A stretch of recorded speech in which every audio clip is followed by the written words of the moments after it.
안녕하세요. 한 번에 합격한다. 원샷 원킬 전산회계입니다. 이번 강의는 FAT 1급 기출문제 42회 1강 이론을 진행할 수 있도록 하겠습니다.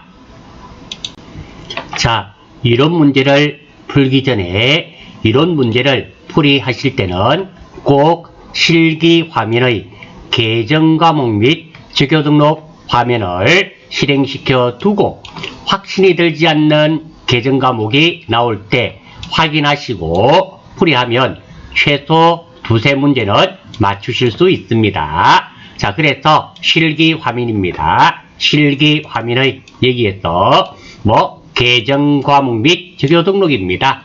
눌러주시고, 자, 이 화면을 실행시켜 두고 계정 과목에 관련된 것은 여기에서 확신이 들면 우리 현금이나 보통예금 확신이 드는 계정 과목도 있습니다. 그런 거는 찾아보실 필요가 없죠.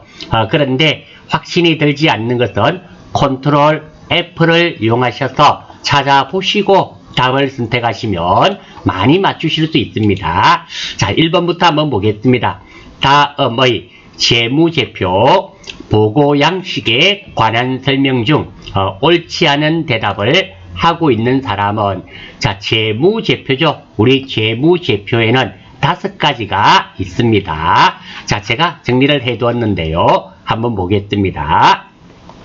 자, 재무제표의 구성입니다. 아주 중요한 내용입니다. 자, 재무상태표, 손익계산서, 자본변동표, 현금 흐름표, 주석, 이 5가지를 재무제표랍니다. 재무상태표 하면 일정 시점이죠.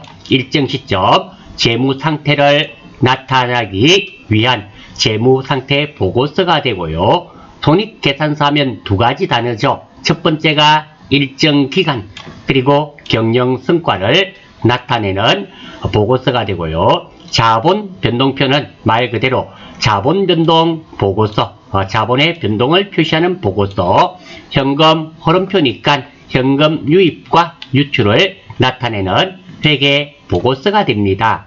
그리고 주석, 설명이죠. 설명하는 부속 명세서입니다. 그리고 다음의 각 사항을 재무제표 명칭과 함께 기재하여야 합니다. 자, 여기서 말하는 재무제표 명칭이란 말은 재무상태표, 손익계산서, 자본변동표, 이런 것들을 의미합니다. 이런 것들과 함께 첫 번째로 회사 이름이 있어야 되고요. 두 번째로 보고기간 종료일 또는 회계기간이 됩니다. 자, 어떤 재무상태표인 경우에는 일정 시점이니까 보고기간 종료일이 표시되어야 되겠죠. 그런 반면에 손익계산서는 일정 기간이니까 회계기간이 표시되어줘야 되겠죠. 그리고 보고통화, 돈이죠. 원화가 될 수도 있고 달러가 될 수도 있죠. 및 금액 단위, 왜 100만 단위 1000원, 왜 끝에 보면 신문 같은데 단위 1000원 해가지고 1 되어 있습니다. 이런 1원을 의미하는 것이 아니라 1000원이 되겠고, 단위 100만 되어 있는데 1이란 말은 1원을 의미하는 것이 아니라 뒤에 100만원이니까 100만원, 100만원이 되겠죠. 이렇게 표시하게 되어 있습니다. 자, 이 내용을 가지고 틀린 대답을 한 사람은 찾아볼게요. 사장님입니다. 재무제표를 작성하는데 각 재무제표의 명칭과 함께 반드시 기재해야 하는 사항은 어떤 것들이 있나요? 회사 이름 있었죠? 표시되어야 됩니다. 보고기간 종료일 또는 회계기간, 재무상태표는 보고기간 종료일이 될 것이며, 그리고 손익계산서는 회계기간이 되겠죠. 그리고 감사원이네요. 보고통화 및 금액 단위에 맞습니다. 오델이네요. 외부감사 여부와 외부감사기관명입니다. 틀렸죠?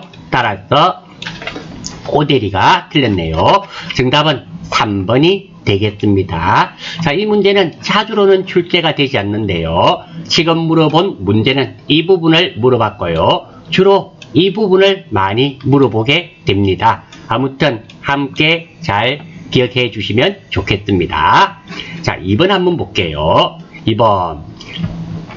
다음은 주 상공의 단기 매매증권 처분과 관련된 자료이다. 2020년 12월 1일 단기 매매증권 처분 손익은 얼마인가? 자, 이게 이렇게 되는 거죠. 단기 매매증권 처분 손익이란 말은 왜 손실이 발생할 수도 있고 이익이 발생할 수도 있죠. 이 두 개의 단어, 즉 단기 매매증권 처분이익, 단기 매매증권 처분 손실을 합쳐서 단기 매매증권 처분 손익이라는 표현을 씁니다. 2020년 4월 1일 주 공인의 주식 전주를 1주당 5,000원의 단기 투자 목적이니까 단기 매매증권임을 알 수 있습니다. 취득하고 매입 수수료 15,000원을 포함하여 현금으로 지급하였다. 그리고 12월 1일날 판매했네요. 4월 1일 취득한 주식 전부를 1주당 5,500원에 처분했네요. 대금은 보통 예금으로 수령하였다. 자, 한번 살펴보겠습니다. 자, 단기 매매증권이죠. 단기 매매증권의 이 문제의 핵심은 단기 매매증권의 수수료 처리가 됩니다. 단기 매매증권 수수료 처리는 살다 팔포죠. 살 때 수수료는 따로, 구입시 수수료는 수수료 비용 945번 영업 외 비용으로 회계 처리하고요. 팔 때 수수료는 이익을 보고 팔았으면 단기 매매증권 처분 이익에서 수수료 비용을 차감하고 빼고 수수료 비용은 기재하지 않습니다. 손해를 보고 팔았으면 단기 매매증권 처분 손실에 수수료 비용을 더하고 가산해서 적고 수수료 비용은 기재하지 않습니다. 그래서 단기 매매증권 수수료는 살 때는 수수료 비용으로 따로 적고 팔 때는 이익을 보면 이익 본 돈에서 빼고 수수료 비용 적지 않고 손해를 보면 손해 본 돈에 수수료 비용을 더하고 수수료 비용은 기재하지 않는다. 이게 이 문제의 가장 핵심이 되겠습니다. 자, 4월 1일이었습니다. 단기 매매증권 구입했죠. 자, 단기 매매증권 500만원 수수료 줬죠. 그러니까 수수료 비용 945번 영업 외 비용입니다. 15,000원. 그리고 현금으로 지급했습니다. 별 문제 없고요. 자, 이러면 4월 1일날 나는 단기 매매증권에 단기 매매증권을 얼마짜리로 생각하나요? 500만원짜리, 즉 장부 가액이 500만원으로 표시되어 있습니다. 12월 1일날 판매를 했죠. 550만원 받고 팔았습니다. 보통 예금 별 문제가 없고요. 내가 준 것은 단기 매매증권을 줬죠. 얼마짜리? 500만원짜리. 자, 그러면 내가 500만원짜리를 550만원 받고 팔았습니다. 지금은 기분이 좋죠? 이익을 봤단 말이죠. 그래서 단기 매매증권 처분이익 50만원 이렇게 되겠네요. 문제에서는 단기 매매증권 처분 이익이 50만원 발생했죠. 그래서 정답은 3번이 될 수밖에 없고요. 이 문제의 가장 큰 핵심적인 포인트는 단기 매매증권의 수수료 처리, 즉 살다 팔포 이것을 알고 있는지를 출제자가 물어본 문제가 되겠습니다. 3번입니다. 다음은 항공의 기계장치에 대한 자료이다. 2020년 결산시 손익계산서에 표시될 감가상각비는 얼마인가? 예, 감가상각비 구하는 문제네요. 19년 1월 1일날 구입을 했습니다. 100만원에 취득하였고요. 내용연수 5년, 사용연수가 5년이란 말이죠. 정률법 오랜만에 나왔네요. 상각률 45%, 잔존가치 5만원 이렇게 되어 있습니다. 자, 감가상각비에 대해서 한번 살펴보겠습니다. 자, 감가상각비, 감가란 뜻이 덜 감자 그리고 갑자 해서 자산의 가치가 감소 또는 소멸함을 말합니다. 그러니까 우리 감가상각비 하죠. 이때 자산의 가치가 소멸하는 것을 감가랍니다. 상각입니다. 갚을 상, 물리칠 각 해서 보상하여 갚아준다. 자, 여기서 상각에 대해서 우리가 조금 생각을 해보셔야 돼요. 잠시 뒤에 한번 보겠습니다. 자, 가치감소분을 떼어낸다거나 뺀다는 의미입니다. 그렇죠?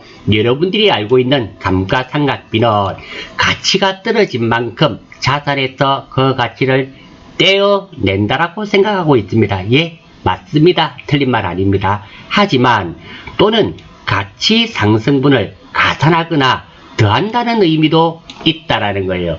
우리 감가상각은 물론 우리가 가치 감소분을 떼어내는 게 맞습니다. 다음에 여러분들이 레벨이 높아지면 사채의 상각에 보면 상각이라면 빼는 것만 있는 것이 아니라 가치를 더해주는 것도 있다라는 거. 상각이란 말은 이게 보상하여 갚아준다는 의미지 뺀다는 것을 의미하는 것은 아닙니다. 감가가 드러낸다, 뺀다는 의미예요. 따로따로 보면 감가는 가치를 빼내는 거고 상각은 보상하여 갚아주니까 이 두 개가 합쳐버리니까 보상하여 가치 감소분을 보상하여 갚아주니까 빼는 거예요. 다음에 사채의 상각에는 빼는 경우도 있지만 더하는 경우도 있다라는 거 좀 알아주십시오. 물론 여러분들 시험에서는 여기 정도, 이 정도밖에 출제가 되지 않습니다. 하지만 나중에 레벨이 높아지면 가치 상승분을 가산한다는 것도 알아주시면 좋겠습니다. 자, 정률법입니다. 정액법은 생략했어요. 시도금가에서 감가상각 누객을 뺀 다음에 정률을 곱해주면 되겠죠. 그리고 연수합계법은 제가 한번 오랜만에 적어봤습니다.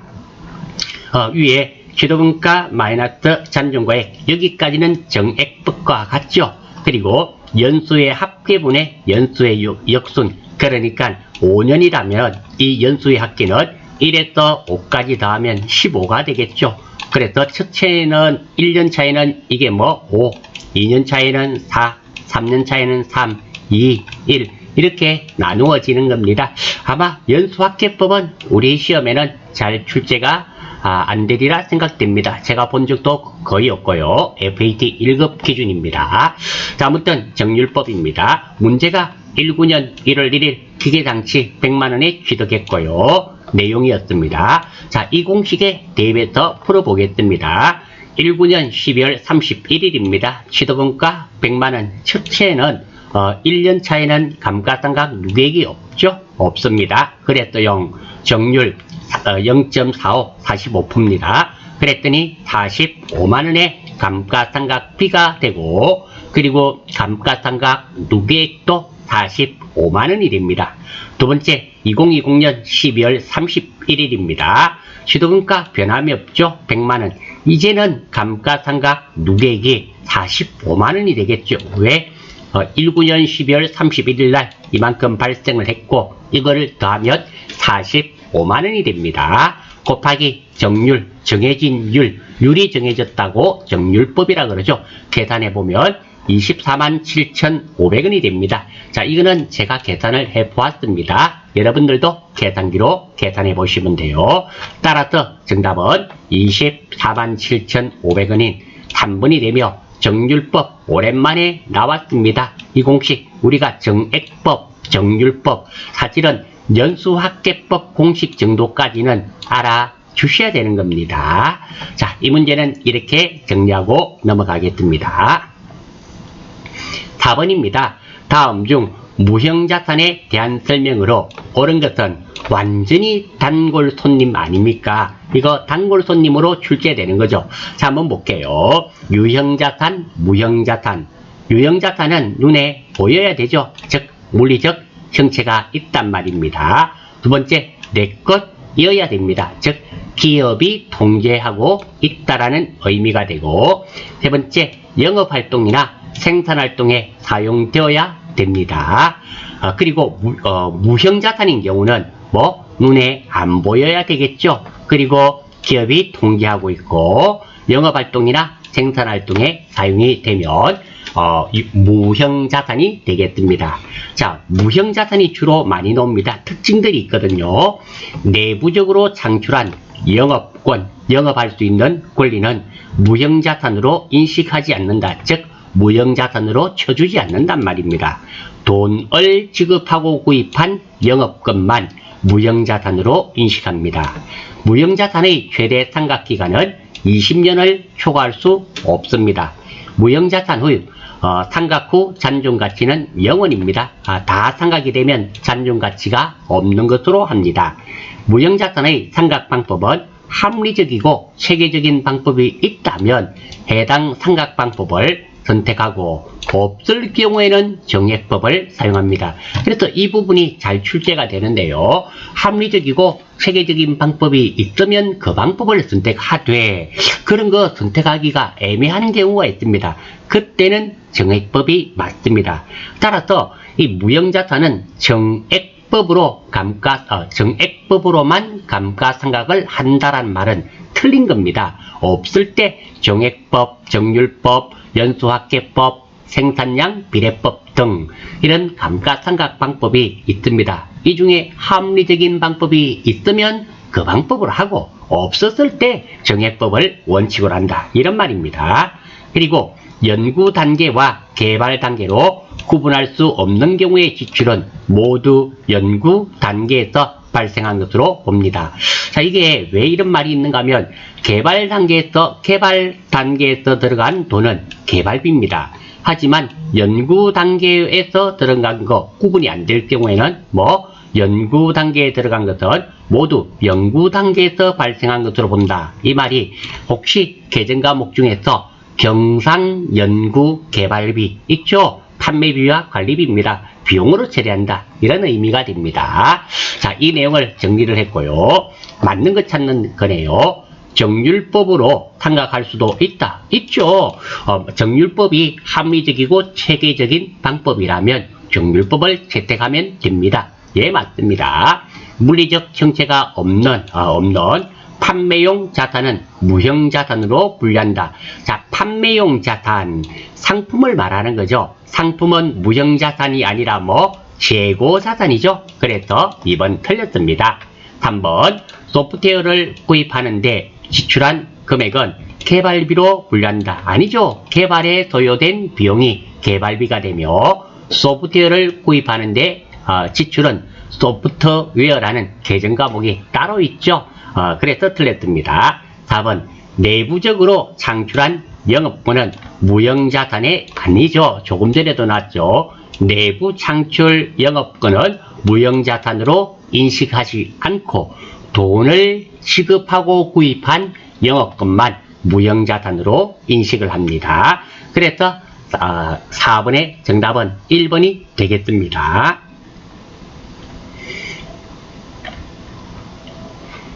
자, 5번입니다. 다음은 주항공의 받을 어음에 대한 대손 충당금 계정이다.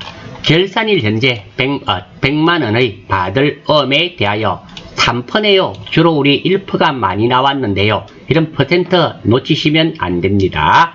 대손을 예상할 때 가와 나에 들어갈 금액으로 옳은 것은 자, 대손 충당금이네요. 여기에 지워져 버렸는데요. 이게 T자 계정이죠. 이렇게 T자 이렇게 돼 있는 겁니다. 여기 지워져 버렸고요. 자, 대손 충당금 이렇게 나와 있고요. 전기 6월 대손 상각비 4월 5일 받을럼 12월 차기 2월 이렇게 되어 있네요. 자, 일단 이 부분을 해석할 수 있는 능력이 있어야 되겠습니다.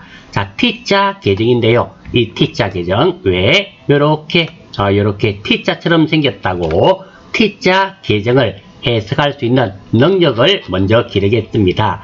자, T자 계정의 해석 방법입니다. 자, T자 계정의 상품이라는 계정 과목이 나와 있고요. 지금 차빈의 계정 과목과 금액이 나와 있네요. 자, 그러면 우리가 분계의 추정이 가능합니다. 분계의 추정입니다. 자, 이렇게 상품 계정의 계정 과목과 이렇게 금액이 나와 있으면 반대변에 적으면 됩니다. T자 상품 계정의 차변에 계정 과목과 금액이 나오면 이것을 대변에 적으면 됩니다. 대변에 적고 위에 차변에는 위에 있는 것들 그대로 적으면 돼요.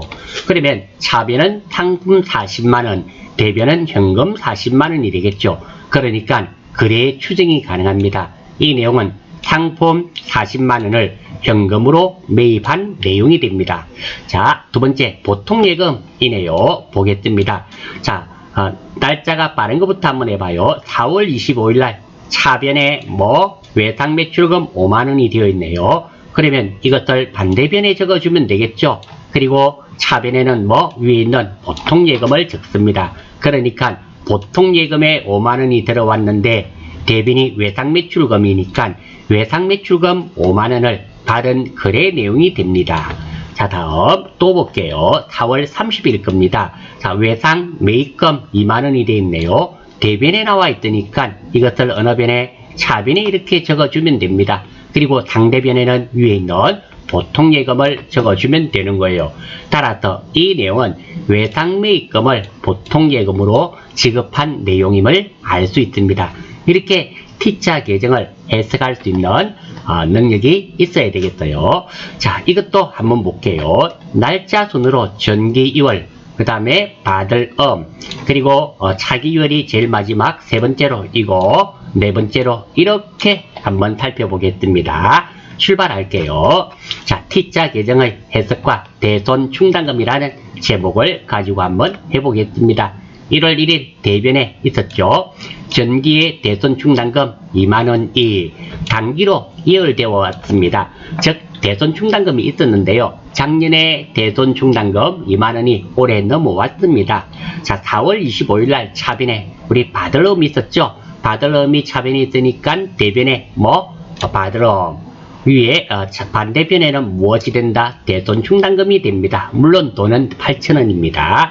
즉 받을음 8,000원이 대손이 발생해서 대손 처리한 내용입니다. 그러면 대손 충당금 잔액은 얼마인가 한번 살펴볼게요. 원래 2만원 있었죠. 전기 2월 된 게 2만원에서 방금 대손 충당금 8,000원 꺼내었었습니다. 그래서 8,000원 뺐습니다. 그러면 대손 충당금 잔액은 현재 12,000원 남았습니다. 언제? 4월 25일 날 12월 31일 대변입니다. 대손 삼각비 XX 이렇게 넘어와야 되겠죠. 그러면 차변은 대손 충당금 XX1입니다. 자, 이 내용은 대손 충당금을 설정하는 내용입니다. 기말 결산일 현재 100만원의 받을음에 대하여 3%의 대손을 예상한다 그랬죠. 자, 그러면 설정할 대손 충당금 총액을 한번 구해 보겠습니다. 100만원 곱하기 3% 0.03 하면 총 필요한 돈은 3만원입니다. 그런데 내가 얼마를 가지고 있었습니까? 4월 25일 날 12,000원이 있었지 않습니까? 그러면 3만원이 필요한데 12,000원은 빼야 되겠죠? 보충법입니다. 부족한 부분을 채워 넣는 겁니다. 그러니까 내가 필요한 전체 금액은 3만원인데 지금 현재 12,000원이 있습니다. 그러면 얼마를 더 채워 넣으면 될까요? 18,000원이죠? 18,000원입니다. 따라서 요 XX1, 이 XX1은 얼마가 된다? 18,000원이 됩니다. 자, 그러면 대손 삼각비가 얼마? 18,000원. 대손 충당금은 18,000원. 즉 다시 말해서 T자 계정에서 여기가 얼마가 된다? 18,000원이 되겠단 말입니다. 다음 12월 31일 차변입니다. 2월이었죠. 차기로 2월 되는 대손 충당금 총액은 3만원이 되겠네요. 그러면 차변이 3만원이 되겠죠. 자, 그러면 다시 한번 볼게요. 차기 2월 되는 대손 충당금은 얼마였습니까? 3만원이 될 것이며, 그리고 대손 삼각비 설정되는 대손 충당금은 얼마였습니까? 18,000원이 되겠죠. 따라서 정답은 2번이 되며 이 문제가 조금 아주는 아니고요. 조금의 난이도는 있는 문제입니다. 6번입니다. 주항공은 자본증자를 위해 보통주 전주를 주당 6,000원, 액면금액 주당 5,000원에 발행하고 주식 대금은 현금으로 납입받았다. 자본증자일 현재 주식 할인 발행 자금의 잔액이 없다고 가정할 때 주식 발행에 대한 회계 처리로 오른 것은, 자, 여기에 조건이 하나 있죠. 자본증자일 현재 주식 할인 발행 차금의 잔액이 없다고 가정할 때, 이게 별거 아닌 것처럼 보이지만 아주 중요한 겁니다. 출제자가 출제위원이 여러분들 문제 편하시게 푸시라고 이렇게 출제한 겁니다. 보니까 아주 친절하신 분이네요. 이 조건이 없었더라면 주식 할인 발행 차금, 주식 발행 초과금을 조회를 해봐야 됩니다. 그런데 주어졌네요. 자, 뭐 이론이니까 주의할 필요는 없죠. 자, 한번 보겠습니다. 우리 회사 주식 발행에 관련된 거죠. 한번 살펴볼게요. 자, 우리 회사 주식은 주식의 발행인데요. 크게 세 가지가 있습니다. 액면 발행, 할인 발행, 할증 발행 세 가지가 있는데요. 액면 발행은 생략했습니다. 5,000원짜리를 발행하고 5,000원을 받는 경우죠. 그렇기 때문에 별게 없고요. 할인 발행입니다. 자, 할인 발행은 작게 받았단 말이죠. 액면가 곱하기 발행 주식 수만큼 대변의 자본금이 증가됩니다. 아무튼 우리 회사 주식을 발행하면 무조건 대변의 자본금이 증가되는데요. 그 자본금은 항상 액면가 곱하기 발행 주식수가 됩니다. 그리고 두 번째입니다. 수수료를 포함한 나머지만큼 차변의 주식 할인 발행 차금이 돼요. 왜? 작게 받았으니까, 할인 받았으니까. 자, 한번 보겠습니다. 예제. 액면가 5,000원인 우리 회사 주식 한 주를 2,000원에 발행하고 현금으로 받음. 자, 현금 2,000원 들어왔으니까 별 문제 없죠. 자, 우리 회사 주식을 발행했습니다. 무조건 대변의 자본금이 증가되는데요. 이 자본금은 액면가 곱하기 발행 주식수가 됩니다. 액면가 5,000원짜리 한 주였죠. 그래서 5,000원. 자, 차변 대변 돈이 맞지 않지 않습니까? 2,000원, 5,000원. 이 3,000원만큼이 뭐? 주식 할인 발행 차금이 되는 겁니다. 두 번째입니다. 할증 발행입니다. 액면가 곱하기 발행 주식수만큼 대변의 자본금이 증가하고 수수료를 제외한 나머지만큼 대변의 주식 발행 초과금으로 회계 처리합니다. 자, 예를 한번 볼게요. 액면가 5,000원인 우리 회사 주식 한 주를 7,000원에 발행하고 더 받았죠. 할증 발행입니다. 대금은 현금으로 받았다. 자, 현금 7,000원 되는 거 별 문제 없죠. 7,000원 받았기 때문에. 자, 대변에는 항상 뭐 자본금이 증가됩니다. 자본금 얼마? 액면가 곱하기 발행 주식수니까 액면가 5,000원짜리 한 주니까 5,000원이 되었습니다. 자, 그러면 차변과 대변의 돈이 맞지 않죠? 2,000원이 맞지 않습니다. 그래서 대변이 2,000원 되고요. 그리고 할증 발행되었으니까 주식 발행 초과금이 됩니다. 자, 아울러서 여기서 우리가 하나 생각해야 되는 거. 자, 여기서 할인 발행의 경우를 보겠습니다. 문제는 똑같은데요. 이 문제는 똑같은데 한 주를 발행하고 뭐 수수료 500원을 차감하고 현금으로 받았다고 가정하겠습니다. 수수료 500원이 들었다 쳐요. 빼고 현금으로 받았습니다.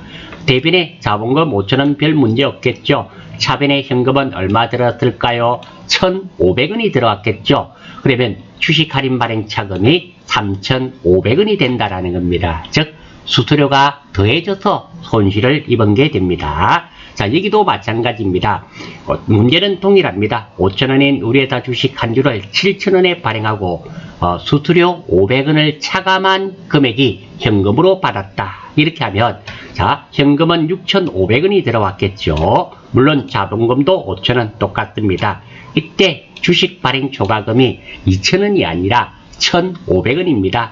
더 받았기는 2,000원을 더 받았는데 판매했는데 수수료를 이렇게 빼고 나머지만큼이 주식 발행 초과금이 된다라는 거 조금 어려우실 수는 있지만 알아주시면 좋겠습니다. 자, 이 문제를 가지고 문제를 한번 볼게요. 자, 그러면 1,000주였죠? 여기에 문제 한번 봅니다. 자본 1,000주를 6,000원에 발행했습니다. 액면 금액 5,000원이에요. 그러면 먼저 대변에 무조건 자본금이 증가됩니다. 이 자본금은 항상 액면가 곱하기 주식수가 되겠죠. 1,000 곱하기 5,000을 하면 500만원이 됩니다. 두 번째, 돈은 얼마 받았습니까? 600만원 받았습니다. 왜? 천주를 6천원에 발행했잖아요. 그래서 차변은 600만원. 지금 보세요. 500만원짜리를 600만원에 받았으니까 100만원 이익 받죠? 할증 발행되었습니다. 그 할증 발행된 금액이 주식 발행 초과금이 되겠죠? 100만원이 됩니다. 따라서 이 문제의 정답은 2번이 되겠네요. 현금 600만원, 자본금 500만원, 주식 발행 초과금 100만원이 되는 겁니다. 이 문제 자본에 관련된 문제로서 중요한 내용입니다. 꼭 좀 알아주시기를 바라면서 다음 문제 진행하겠습니다. 7번입니다. 자, 다음 자료를 토대로 계산한 피말 상품 재고액은 얼마인가? 피말 상품 재고액을 묻는 거네요. 원가의 흐름 가정은 선입 선출법을 적용한다. 선입 선출법이니까 먼저 들어온 것을 먼저 꺼내어 주겠다. 이런 말입니다. 기초상품 재고액 30만원입니다. 100개인데 얼마? 개당 300원이네요. 단기 상품 매입액 32만원입니다. 1000개인데 320원이네요. 이와 별도로 상품 매입 과정에서 운반비 총 28,000원이 발생하였고 매입 할인 15,000원이 발생했다. 자, 별도입니다. 자, 이 문제에서 사실은 이게 가장 큰 포인트가 되겠네요. 이게 포인트가 되겠습니다. 자, 이게 32만원 이외에 별도로 일단 매입 할인을 받았으니까 이 부분 15,000원 빼야 되는 거 매입 할인 깎았으니까 별 문제 없습니다. 운반비 28,000원이니까 더 해야 되겠죠. 28,000원 더해서 이 가격이 구해지는데요. 그러면 단가죠. 한 개당 가격이 달라지는 겁니다. 총 얼마인가요? 여러분들이 계산해 보시고 요거를 1000개로 나누어야지만 단가가 구해진다는 거 기억하시고요. 두 번째입니다. 단기 상품 판매량이 980개네요. 남아있는 거는 몇 개가 남았을까요? 1100개에서 요거 보십시오. 100개에다가 1000개가 있으니까 1100개에서 980개를 팔았으니까 1020개가 120개가 남았네요. 피말 실제 수량 115개이며 5개가 없어졌는데요. 수량 부족 중 2개는 정상적인 것으로 판단되었다. 그러면 3개는 비정상적인 것이 되겠네요. 자, 이 문제도 의미가 있네요. 이 문제 전체적으로 난이도가 조금 있는 그런 문제입니다. 자, 한번 천천히 살펴보겠습니다. 자, 먼저 감모부터 한번 살펴볼게요. 감모와 공돈입니다. 자, 감모, 제품 생산 과정 또는 판매 과정에서 코딱지만큼 없어지는 것을 감모라 그러고요. 공돈은 불량품입니다. 불량스럽게 살지 말고 공손하게 살아야 되겠죠. 불량스럽게 살지 말자. 불량품. 제품 생산 과정 또는 판매 과정에서 생기는 불량품을 의미하게 됩니다. 자, 정상적인 감모와 정상적인 공돈은 원가에 가산합니다. 원가에 더합니다. 비정상적인 감모와 비정상적인 공돈은 영업외 비용으로 처리합니다. 영업외 비용인데요. 이때 사용하는 계정 과목이 재고자산 감모 손실 영업외 비용이 되겠죠. 자, 이게 감모 정상적으로 없어지는 거 비정상적으로 없어지는 거 그게 어떤 차이가 있습니까? 예를 제가 한번 적어 두었어요. 정상적인 감모란 말은 주유소 예를 들겠습니다. 주유소에서 주유시 떨어지는 한두 방울의 유류, 기름이 되겠죠. 왜 차에 기름 넣다 보면 주유구에 한 방울, 두 방울 휘발유가 떨어지는 경우가 있을 수 있죠. 이런 것은 정상적인 감모가 되고요. 없어졌잖아요.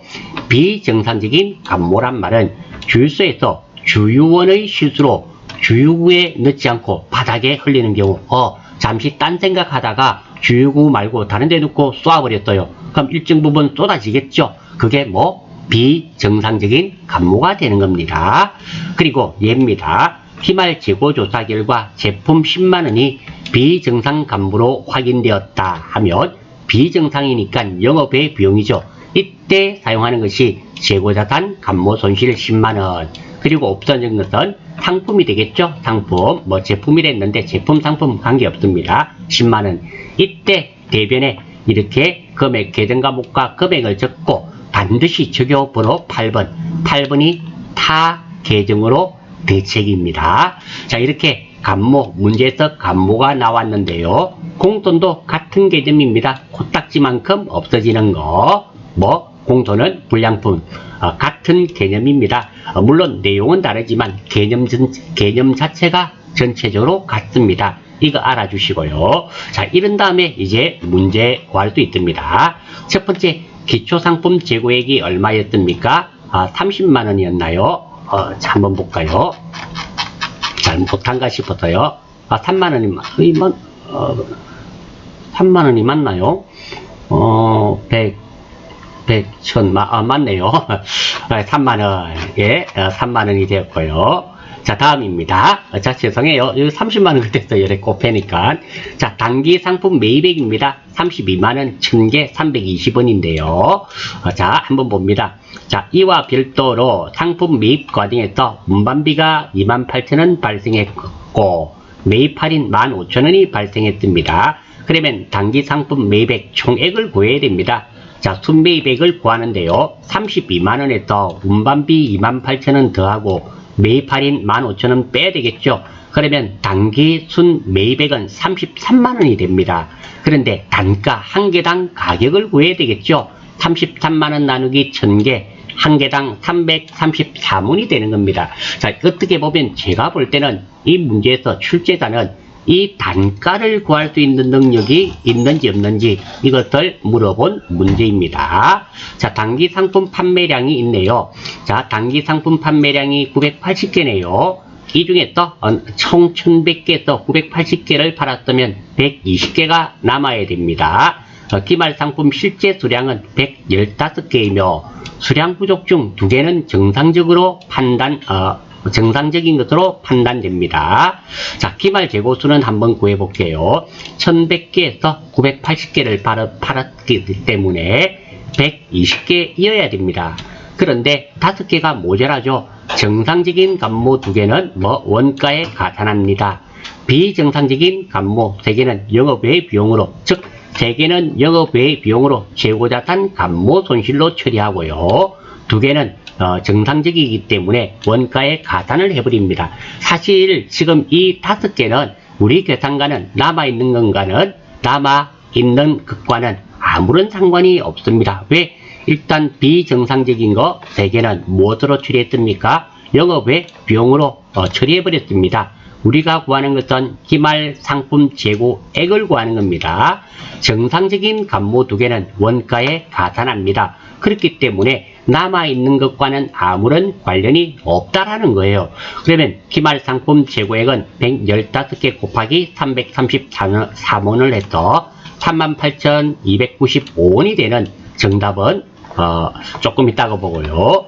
두 번째입니다. 자, 비정상 감모 처리는 붕괴도 보았기 때문에 이렇게 처리되는 거 이해가 됩니다. 그러면 정상적인 감모는 회계 처리가 붕괴가 어떻게 됩니까? 이런 의문을 가질 수가 있는데요. 정상적인 감모인 경우에는 원가의 가산을 하게 되죠. 원가의 가산은 어떻게 합니까? 자, 이것은 따로 회계 처리하는 게 없습니다. 따로 회계 처리하는 게 아니라 기말 상품 재고액 이 금액을 우리 결산 자료 입력에 입력을 해버리면 자동적으로 나머지 부분이 어디에 원가에 가산되게끔 되어 있습니다. 그래서 지금은 38,295원인 거 정답을 한번 볼까요? 정답은 2번이 되고요. 이 문제에서 출제자가 물어본 것은 2가지를 물어봤는데요. 가장 큰 포인트는 이것입니다. 단가 구하는 거. 이게 가장 큰 포인트 1번이 되고요. 두 번째는 어떤 거? 이거 정상감모와 비정상감모. 이것이 2번이 되겠습니다. 이 문제 난이도가 상당히 있는 그런 문제가 되겠습니다. 자, 문제 8번입니다. 주한공은 2020년 2월 1일 1년분 임대료. 자, 임대료니까 우리가 재화를 빌려주고 그리고 거기에 대한 대가를 받는 겁니다. 600만 원을 현금으로 수취하고 전액 수익으로 인식하였다. 그러니까 2월 1일에 계정 과목이 임대료임을 알 수 있습니다. 2020년 12월 말 결산 시 적절한 회계 처리는 이 문제는 이론으로 나왔지만 사실은 결산 문제가 됩니다. 임대료는 월할 계산을 가정한다. 월할 계산이란 말이 한 달 달별로 나누어서 계산해라. 이런 의미가 됩니다. 자, 제가 아래쪽에 한번 메모해 두었습니다. 한번 보겠습니다. 위쪽에는 문제 그대로고요. 자, 그림을 한번 그려볼게요. 2월 1일 날 1년분 임대료 600만원을 받았습니다. 2월 1일. 그리고 1년이니까 1월 31일이 되겠죠. 1월 31일까지 결산일, 오늘은 결산일 12월 31일이 되겠습니다. 자, 600만원을 받았는데요. 월할 계산하니까 12개월로 나뉘어야 되겠죠. 그러면 한 달에 50만원이 되고요. 자, 이기가 좋네요. 한 달이니까 이것이 50만원. 그러면 왼쪽에 있는 것은 550만원이 될 수밖에 없죠. 11달입니다. 600만원에서 50만원을 빼면 550만원. 이 금액 전체가 600만원이 되어야 됩니다. 그리고 두 번째입니다. 2월 1일 날은 얼마를 먼저 받았는지 보겠습니다. 1월 31일까지 1년분 얼마? 600만원을 먼저 받았습니다. 하지만 오늘은 12월 31일입니다. 왜? 결산일이니까 언제까지? 1월 31일까지 얼마를 먼저 받았나요? 50만원을 먼저 받았습니다. 따라서 이 내용은 임대료 50만원을 먼저 받은 내용이 됩니다. 자, 임대료는 계정 과목이 임대료가 되는 거예요. 우리가 만들어야 하는 것은 이 계정입니다. 자, 첫 번째 번호를 적어 두었습니다. 주는 내용이면 비용, 받는 내용이면 수익을 적으면 되는데요. 지금은 받은 내용이죠. 그래서 수익을 적게 됩니다. 두 번째입니다. 2번 이 칸입니다. 이 칸은 먼저이면 선, 못이면 미를 적으면 되는데요. 지금은 먼저 받은 내용이 되겠죠. 먼저가 되니까 무엇, 선을 적어 주어야 되겠습니다. 다음 세 번째 칸입니다. 자, 이 칸입니다. 이 칸은 주는 내용이면 급, 받는 내용이면 수를 적으면 되는데요. 지금은 받은 내용이죠. 그러니까 수를 적어줘야 되겠습니다. 수. 그래서 만들어진 계정 과목은 선수 수익이 되는데요. 만들어진 이 계정 과목이 자산이면 자변, 부채이면 대변에 적으면 됩니다. 선수 수익은 부채죠. 부채입니다. 그래서 이것이 대변에 가면 되고요. 임대료는 반대편에 가면 되겠죠. 임대료. 물론 돈은 50만원입니다. 자, 이렇게 만들어졌네요. 자, 여기서 우리가 찾는 것은 분계를 찾는 거네요. 지금은 차빈이 임대료 50만원, 대변이 선수수익 50만원이 되겠죠. 정답은 2번이며 이 문제 아주 중요한 문제이며 실기의 결산 문제로도 자주 출제되는 내용이오니 꼭 좀 익혀주시기 바랍니다. 9번입니다. 다음 중 손익 계산서상 판매비와 관리비, 즉 800이죠. 우리 시험에 뜨는 800분대가 다들 판매비와 관리비가 됩니다. 해당하지 않는 계정 과목은 무엇인가? 자, 이거 마찬가지입니다. 이 문제가 우리가 실기 화면에 계정 과목을 알고 계시면은 4번 이렇게 찾으시면 될 텐데요.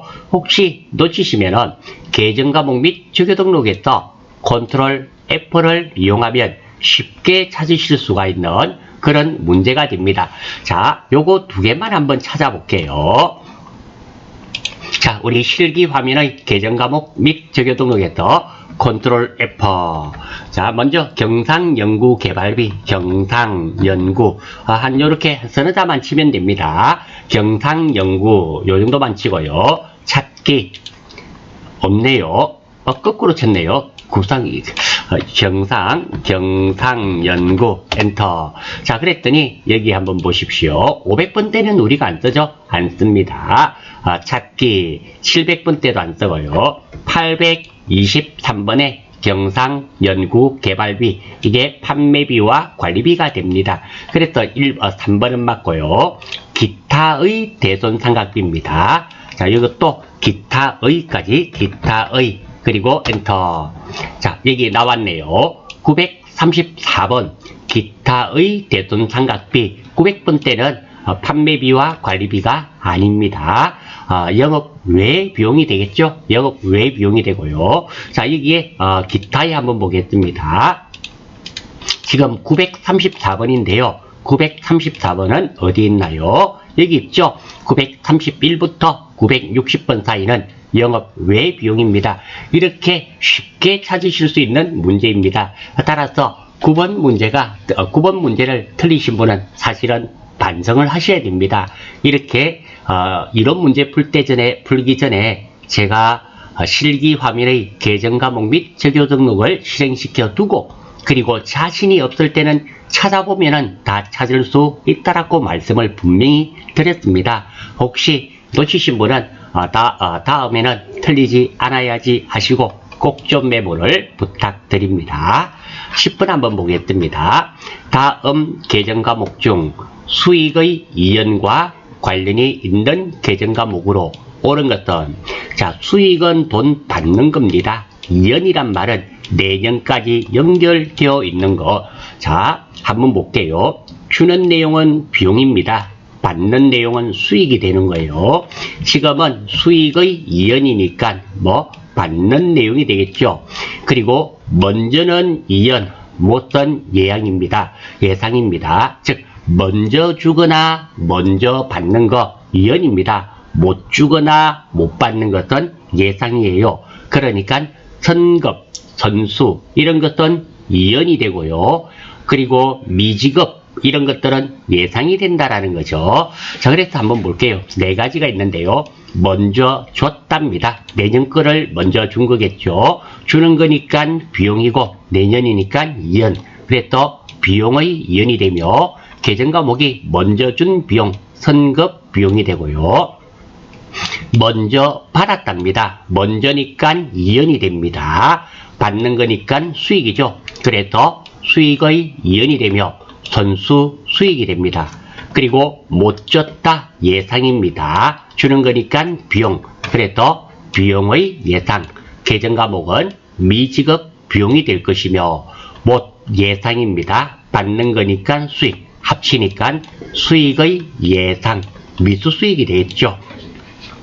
따라서 문제에서는 수익의 이연입니다. 즉 수익의 이연, 선수 수익이 되겠죠. 이 중에서 선수 수익에 관련된 계정 과목은 선수 임대료, 선수니까 일단 수익이니까 1번 아니면 2번이 되겠습니다. 먼저니까 보험료는 지급하는 거죠. 이것은 비용의 이연이 될 것이며 임대료가 받는 거죠. 수익의 이연. 정답은 1번이 되며 미수니까 예상이죠. 수익이니까 수익입니다. 그러니까 수익의 예상. 3번은 수익의 예상이 되며 미지급 비용이니까 비용의 미지급 예상. 이렇게 되는 겁니다. 그래서 이 내용만 정확하게 이해를 하고 계시면은 이 문제는 아주 간단하게 풀 수 있는 그런 문제가 되겠습니다. 11번. 다음 중 부가가치세법상 납세 의무자에 대해 잘못 설명하고 있는 것은, 자, 한번 보겠습니다.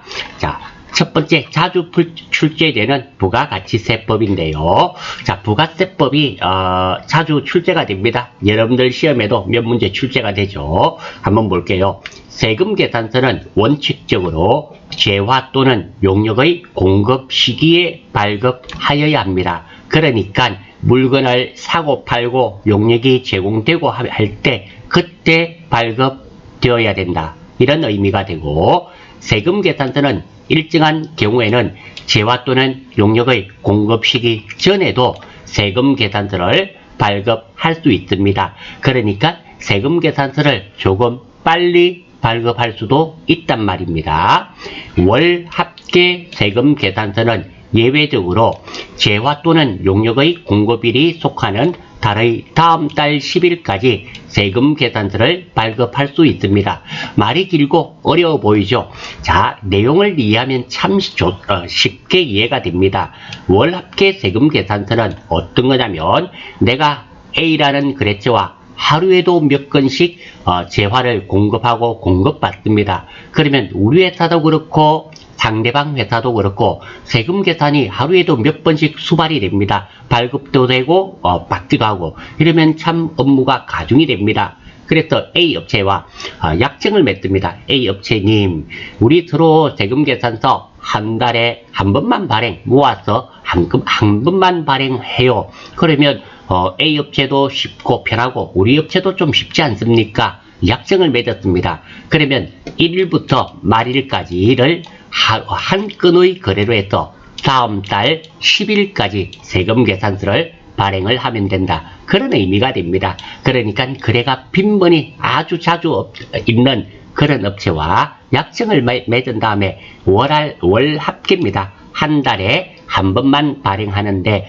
말일자를 기준으로 발행이 되기 때문에 다음 달 10일까지 세금 계산서를 발급할 수 있습니다.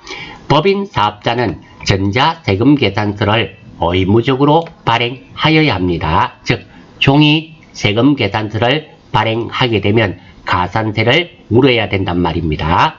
직전 연도 작년입니다. 사업장별 공급가액 합계 면세 공급가를 포함해서 3억 원 이상인 개인 사업자는 전자세금 계산서 의무 발급 대상자입니다. 개인 사업자는 무조건 전자세금 계산서 발급 의무 대상자는 아닙니다. 직전 연도 공급가액의 합계액이 3억 원 이상이면 의무적으로 전자세금 계산서를 발행하고요. 3억 원이 안 되면 종이세금 계산서를 발행할 수가 있습니다. 다만 우리 업체가 2억 원입니다. 직전 연도 공급가액의 합계액이 2억 원입니다. 이럴 때 전자세금 계산서를 발행하면 안 되나요? 됩니다. 국세청에서는 환영하죠. 환영하는데 규모가 영세하다 보니까 그렇게까지는 하지 않겠다. 이런 말입니다. 관할 세무서장은 조기 환급 신고에 따른 환급세액 신고를 기한이 지난 후 15일 이내에 환급해야 한다. 조기 환급은 15일 이내에 환급해야 됩니다. 그리고 두 번째입니다. 자,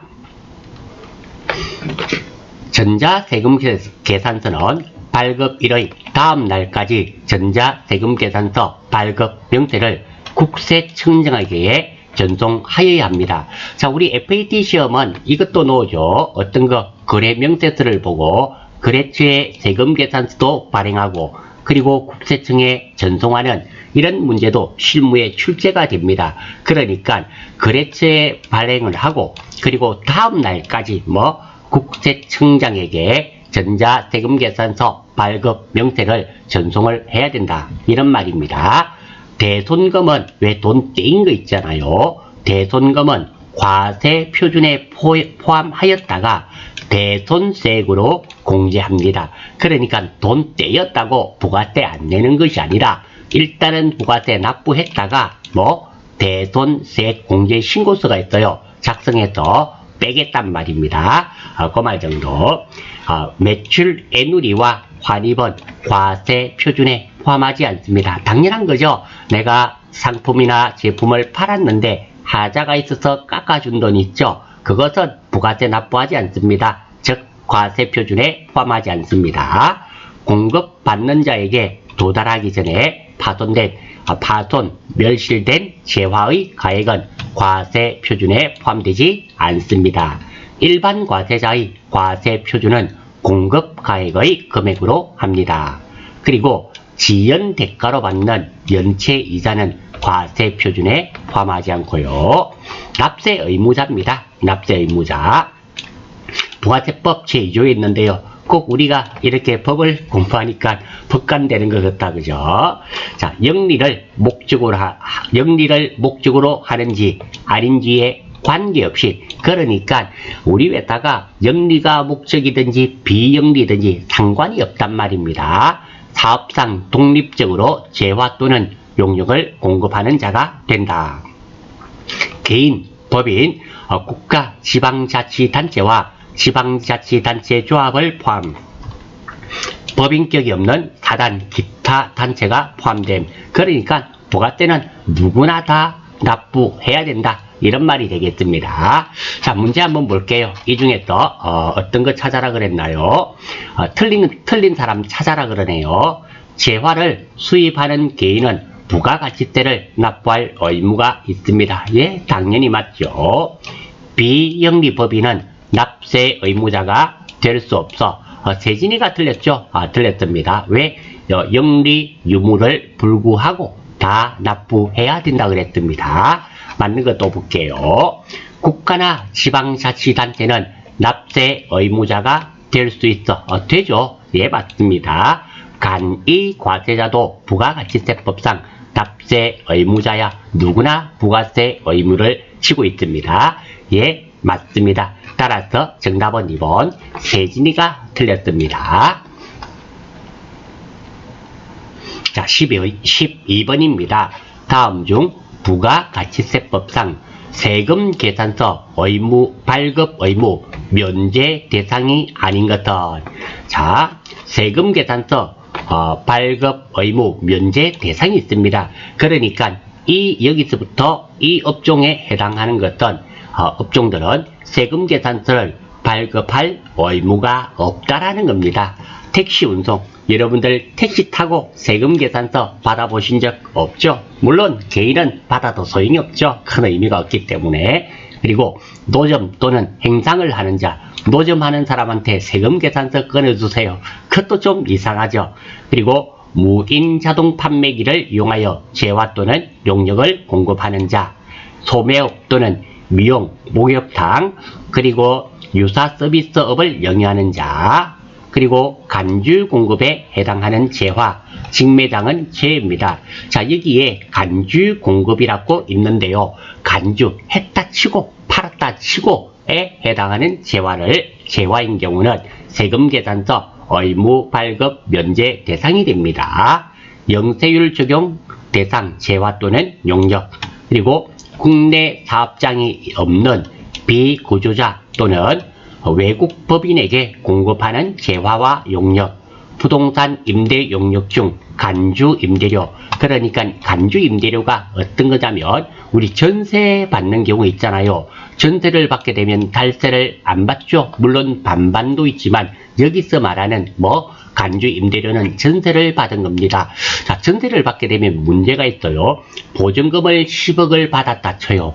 그 10억을 은행에 넣어두면 이자를 받겠죠. 그 이자만큼은 달세, 즉 임대료 받았다 치고 거기에 대한 부가세는 납부해란 말입니다. 그것이 간주 임대료가 되는 거예요.